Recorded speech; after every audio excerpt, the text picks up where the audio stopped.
Good evening and welcome to the Business Day. I'm Andrea Chisholm. Finance Minister Dr. Nigel Clarke says while he is in agreement with the proposal to change the deadline for filing taxes in the financial year, there are risks. He was responding to the suggestion from Leader of the Opposition Mark Golding in his budget presentation last week. The current deadline is March 15th. The Finance Minister believes the deadline should shift to April, with the financial year remaining April 1 to March 31. Madam Speaker, that would provide Jamaica with much greater fiscal certainty because the filing month is the month of largest tax revenues. And for that to come on the last day or the last month of the tax year and in the last 2 weeks of the tax year means that you, whether you like it or not, you take inordinate risks because you've already, for the 11 months, spent according to the estimates of expenditure. According to Dr. Clarke, there are challenges. In the first year that you make that move, it would have a significant impact on your revenues and you would run quite a deficit because you would take the month with the largest revenue inflows and move it into the next financial year.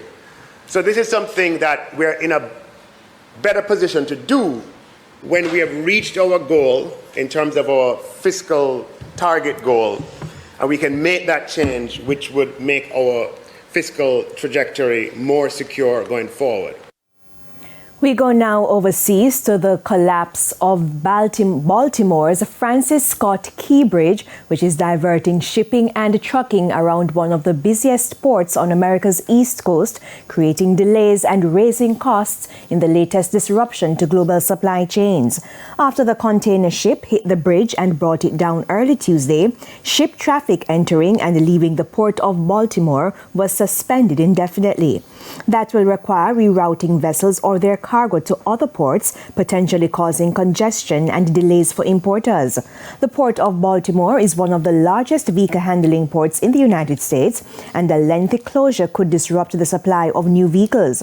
In 2022, Baltimore ranked number 1 with more than 750,000 vehicles going through the port, 70% of them imports. The accident comes as global shipping has largely adjusted to disruptions from rebel attacks on vessels in the Red Sea. In today's trading session, the JSE index advanced by 5,377 points, while the junior market index advanced by 24 points. Today's winners were led by Paramount Trading, The Lab, Eplis 7.5% preference shares, G West Corporation, and the Sagicor Group. The losers include Mayberry Group, Knutsford Express, Siboney Group, A.S. Bryden and Sons, and Dolphin Cove. At the close of foreign exchange trading today, the US dollar is selling for $154.57. The Canadian dollar is being sold for $114.05 and the pound sterling for $195. The euro will trade at $169.67.